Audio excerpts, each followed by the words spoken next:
Welcome to This Explainer. Today, we're diving into one of the absolute most fascinating and, honestly, supremely ironic chapters in American history.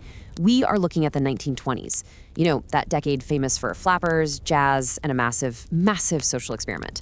We're going to explore exactly how an idealistic attempt to cure society's ills ended up literally giving birth to the modern American crime syndicate. So if you've ever wondered how the Mafia went from just petty street thugs to massive corporate empires, well, this is exactly where the story begins.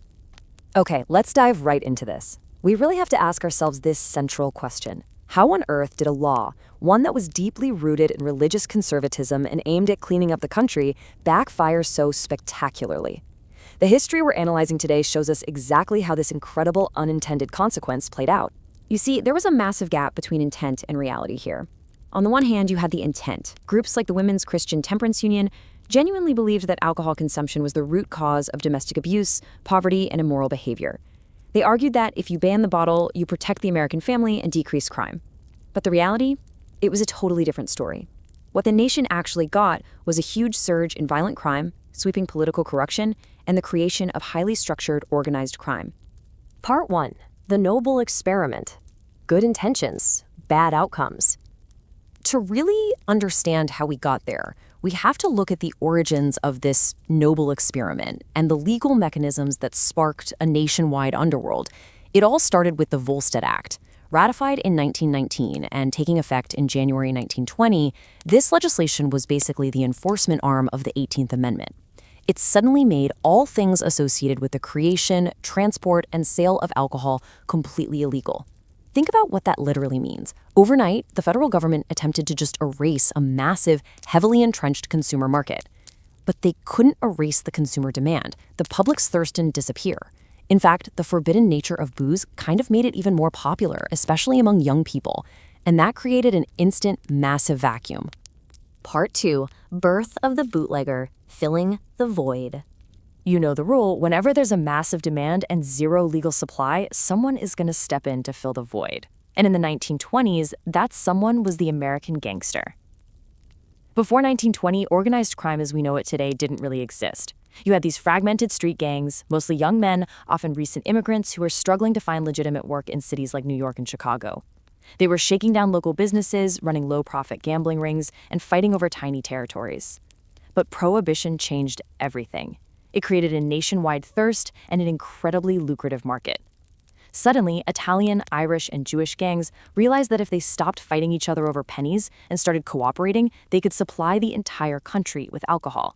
And they were helped immensely by the fact that early federal enforcement was practically non-existent. This quote from criminal justice professor Howard Abedinsky really hits the nail on the head. He says they had to become businessmen, and that gave rise to what we now call organized crime. They weren't just street-level extortionists anymore. Sourcing, brewing, and moving thousands of gallons of illegal alcohol is a massive logistical challenge. To pull it off, these thugs had to hire lawyers to keep them out of jail. They had to hire accountants to hide their money. They became legitimate-looking businessmen, and the modern crime syndicate was officially born. Part 3. Organizing the crime, structuring the syndicate.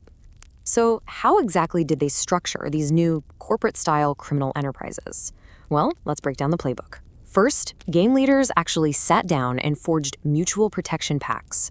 They agreed on territories to ensure peace so the liquor could flow uninterrupted.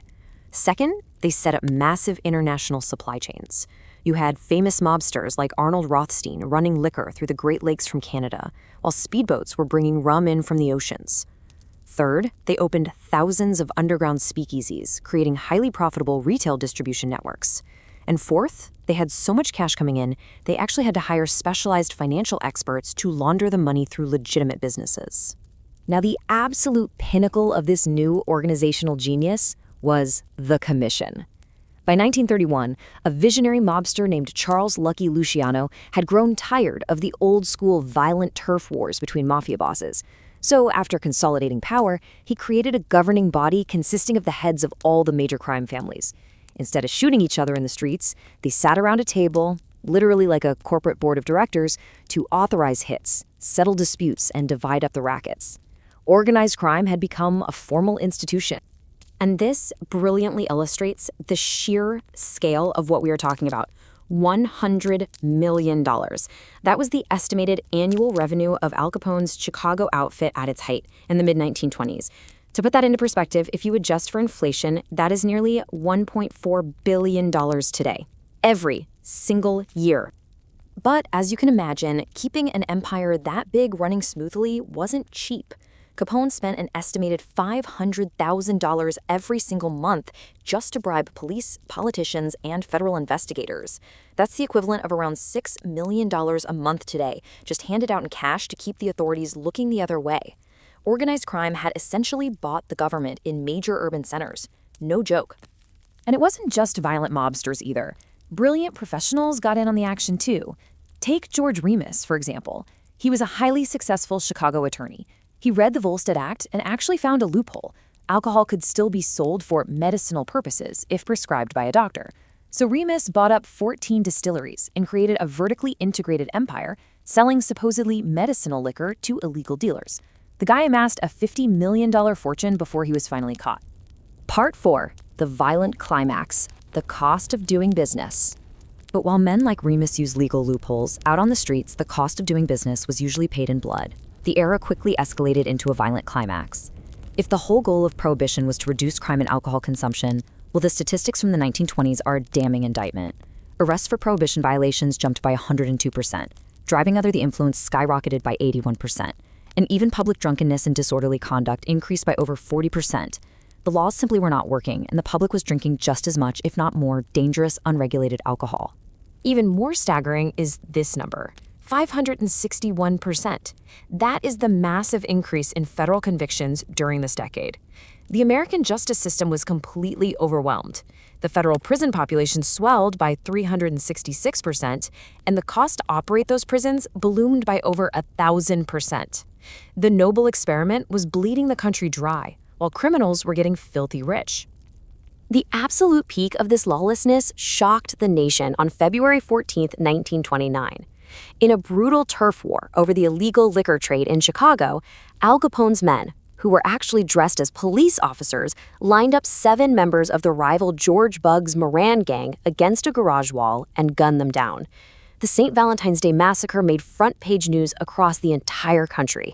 It horrifyingly illustrated the power of these syndicates and finally pushed public opinion and the federal government to declare all-out war on kingpins like Capone. Part 5. Repeal and the Legacy After the Well Ran Dry. Let's move to the timeline and see how this all builds, because public support for Prohibition was completely eroding.